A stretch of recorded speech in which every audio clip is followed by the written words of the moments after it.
The coffee in your hand has gone cold, but you don't notice, because Rosalind Kestner is standing at the head of the conference table telling you, in front of 11 people who won't meet your eyes, that your daughter's recital doesn't matter as much as the Hendrix account. That's how it starts. Not with a slammed door, not with shouting, with a woman in a cream blazer, arms crossed, saying the word "abe" like it's something she's entitled to. You are Corbin Ashford, 39 years old, single father to an 8-year-old girl named Wren, who lost her mother 3 winters ago to a heart that gave out too soon. Too quietly in a kitchen in Dayton, Ohio, while you were 40 minutes away at work. You have not missed a single school event since.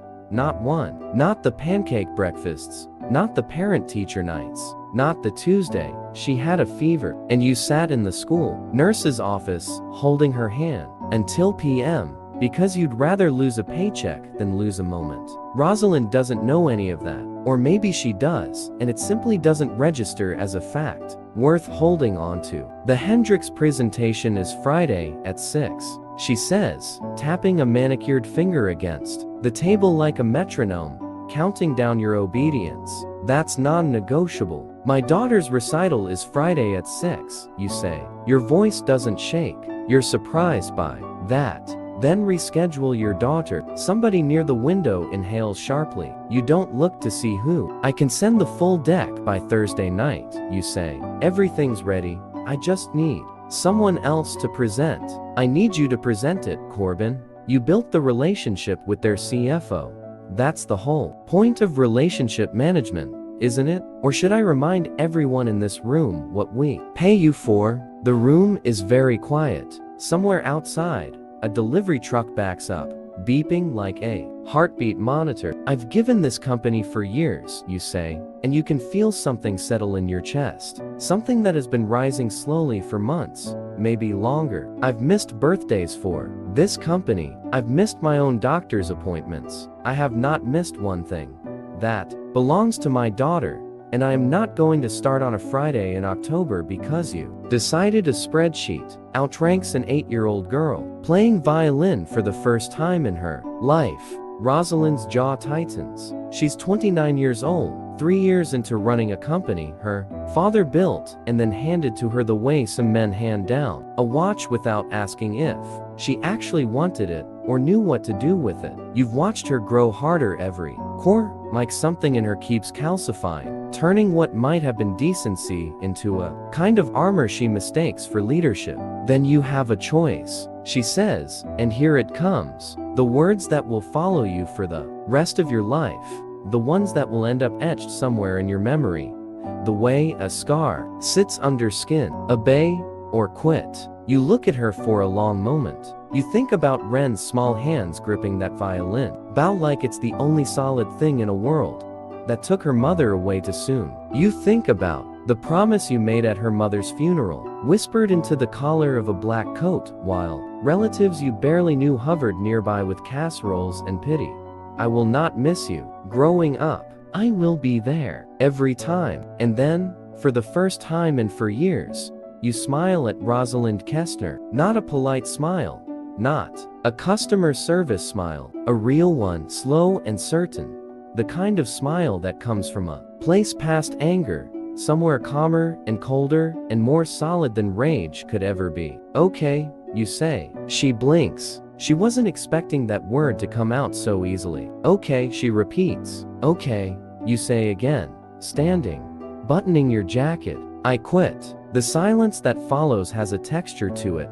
A weight. You can hear Marguerite from accounting stop breathing for a second. You can hear the air conditioning cycle on. You don't storm out. You don't slam anything. You walk, calm as a Sunday morning, back to your desk, a small gray cubicle with the photo of Wren taped to the monitor, gap-toothed and grinning, holding up a report card like a trophy, and you begin to pack. It doesn't take long. 4 years, and it fits into one box. A coffee mug that says Worlds. Okayest, Dad. A gift from Wren 2 Christmases ago that made you laugh so hard you cried, though she never knew which one it really was. A stapler you bought because the company one always jammed. A small dish of paperclips shaped like animals that Ren made from a craft kit, insisting you keep them so you're not lonely at your boring job. You are not lonely, not anymore, not in this moment. You feel, for the first time in longer than you can remember, entirely and completely yourself. Rosalind appears at the edge of the cubicle wall, arms still crossed though. Something in her posture has shifted, gone slightly unsteady, like a building whose foundation has just been quietly tested. You're really doing this, she says. It's not quite a question. I already did it, you say, taping the box shut. You just haven't caught up yet. Corbin, be reasonable. Where exactly do you think you're going to go? You have a daughter to support. You think principals pay rent? You look at her, and for a second, just a second, you feel something close to pity. Not for yourself, for her, for whatever happened in her life that taught her a man's dignity was a line item she could negotiate down. My daughter, you say quietly, has watched her father come home late for 4 years, missing dinners, missing bedtime stories, missing pieces of her childhood he can never get back. Also, she could have stability, and today, she's going to watch him walk through that door at 5:15, in time to help her into her recital dress, in time to see her play that violin for the very first time. That's what I think principals pay for. You pick up the box. It's lighter than you expected. 4 years, and it weighs almost nothing. You walk past the desks of coworkers who have gone very still, very focused on their monitors, though you can feel their eyes following you. The way people watch a car accident, they can't look away from. Near the elevator, an older man named Thatcher Reyes, who's worked in operations since before you started, catches your eye and gives you the smallest nod. The kind of nod that says more than words could.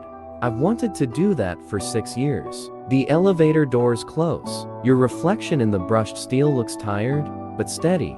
You press the button for the ground floor and, for the first time in longer than you can remember, you don't check your phone for emails on the way down. The drive home takes 18 minutes, but it feels like the world has slowed to let you catch your breath. The radio plays something you don't recognize, some old country song about a man leaving a job he hated, and you almost laugh at the coincidence. Except it doesn't feel like coincidence. It feels like the universe finally exhaling with you. By the time you pull into the driveway of the small rented house on Larchmont Avenue, the one with the crooked mailbox you keep meaning to fix, the one with Ren's chalk drawings, still faintly visible on the walkway from 3 rainstorms ago, your hands have stopped shaking, though you didn't notice they'd been shaking at all. Your neighbor, an elderly widow named Odessa Pruitt, who has more or less adopted your family since Ren's mother passed, is on her porch,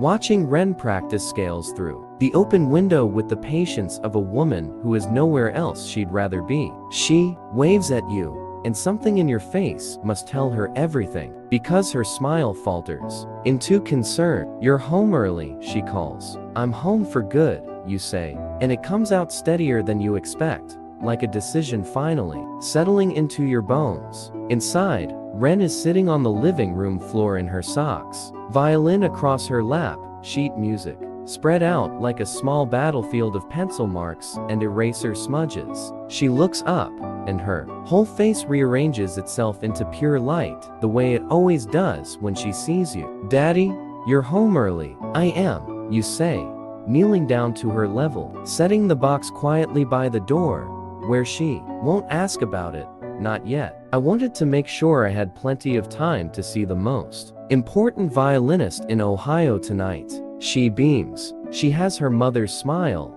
the exact same one, tilted slightly at the corner like there's a joke only she knows the punchline to. I'm nervous, she admits, quieter now, her fingers picking at the fine hair on the violin's bow. You sit down across from her, cross-legged on the carpet, the way you used to sit with her mother before bedtime stories, before everything changed. You know what your mom used to tell me before I had to do something scary, you say. Ren shakes her head, though she's heard fragments of this before. She always wants more. She used to say, fear just means you care. If you didn't care, you wouldn't be scared. So, being scared tonight just means this matters to you. And that's a good thing to feel. Ren considers this with the seriousness only a child can bring to something so simple, then nods, decided. Did you used to be scared? Before big meetings? You think of Rosalind Kestner's face, the tapping finger, the word obey, sitting like a stone in your chest for years before today. Sometimes, you say, but not anymore. Not after today. She doesn't ask what happened. She's 8. She just leans forward and hugs you, violin still, cradled awkwardly between you both, and for a moment the box by the door, the unemployment ahead, the uncertainty of everything. It all goes quiet, drowned out by the small, solid warmth of your daughter's arms. The recital is held in the elementary school gymnasium, folding chairs arranged in careful rows.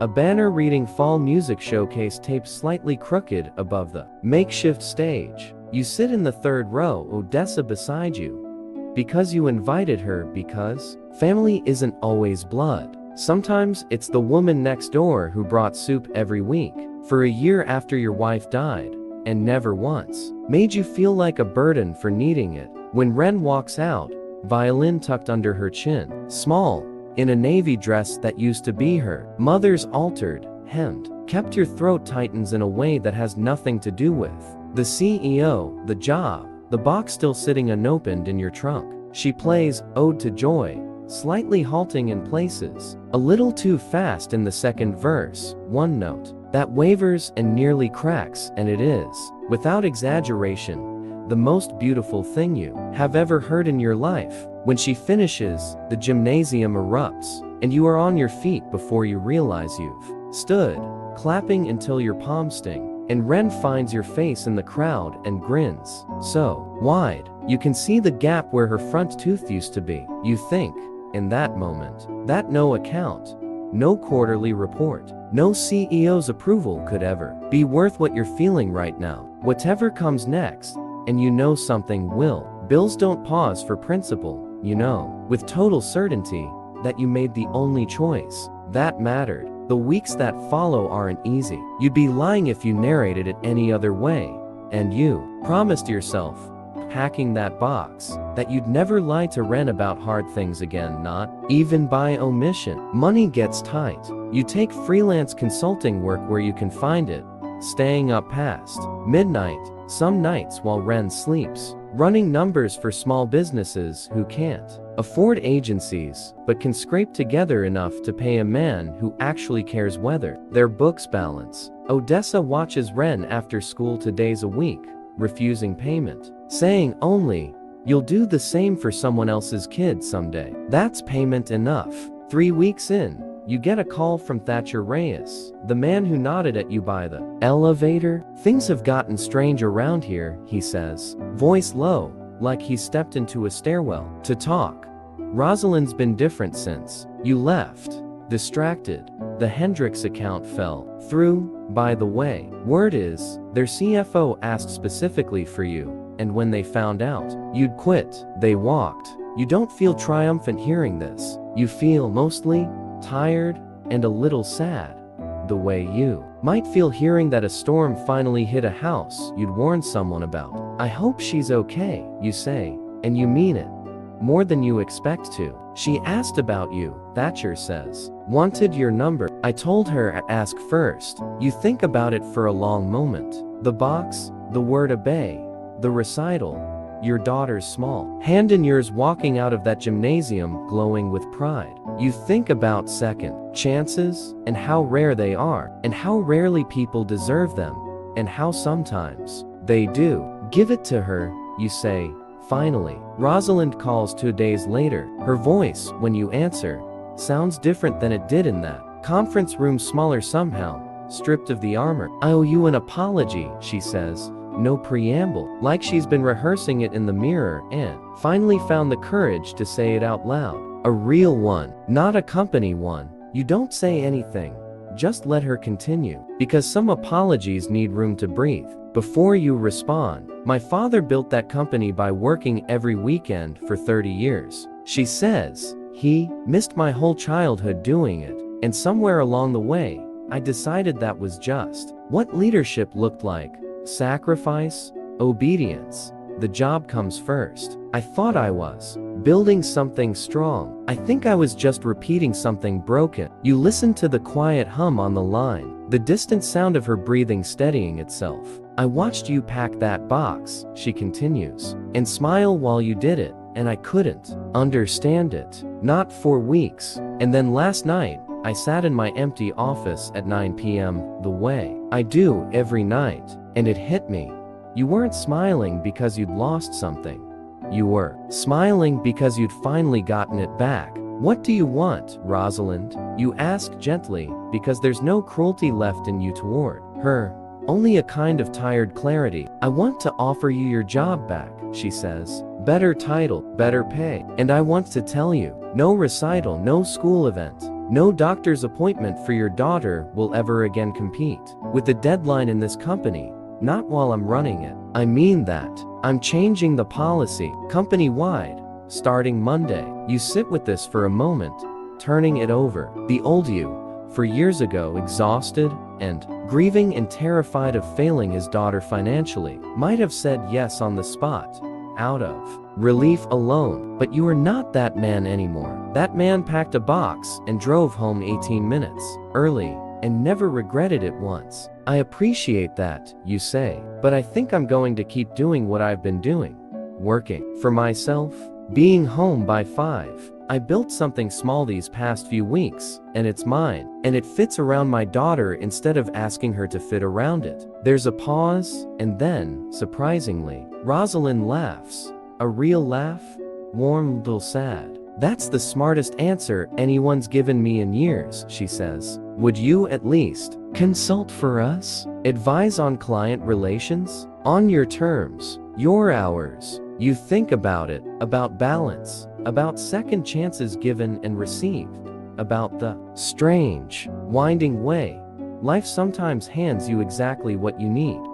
Only after you prove you're willing to walk away from what you don't. On my terms, you say. Every time. Deal, she says. That evening, you pick Ren up from Odessa's porch, where she's sitting with a plate of cookies and a math worksheet, half finished, more crumbs than numbers. She runs to you, the way she always does, full speed, arms wide. Like every single day you come home is still, somehow, a surprise worth celebrating. You carry her inside on your shoulders, even though she's getting too big for it. Even though your back will complain about it tomorrow, because there will be a tomorrow when she's too big for this forever, and you refuse to let a single one of these days pass by unlived. Later, after dinner, after bath time, after the third request for just one more chapter of the book on her nightstand, you sit on the edge of her bed in the dark, and she asks, sleepily, the question she's been circling for weeks without quite finding the courage to ask. Daddy, were you scared when you quit your job? You think about the conference room, the tapping finger, the word a bass sitting heavy in the air, like smoke. You think about the box, light as nothing, and the drive home, and the recital, and everything since. A little, you admit, but you know what I learned. Sometimes the scariest thing you can do is also the only thing that lets you breathe again. She nods against her pillow, already half asleep, already trusting completely that whatever her father decides will somehow, always, turn out to be enough. You sit there a while longer, after her breathing evens out, watching the small rise and fall of her chest in the dark, thinking of the woman you used to be tethered to by fear of not having enough, and the man you are now, tethered instead to something steadier, to a daughter's trust, to a promise kept, to a dignity you refuse to trade for a paycheck. Somewhere out there, Rosalind Kestner is sitting alone in an office, learning, slowly, painfully, the same lesson. It took you a shattered heart and a fatherless little girl to learn years ago, that the things worth building are never the ones that ask you to abandon the people who need you most. You turn off the hallway light, and in the quiet dark of a house that is smaller than it used to be, but somehow feels fuller than it ever has, you understand, with total and unshakable certainty, that you didn't lose your job that day in October. You found your life. Every parents who ever chosen their child over everything has this story was for you. If it moved you even a little, hit that subscribe button and share it with someone who needs it. Thank you for being here. See you in the next story.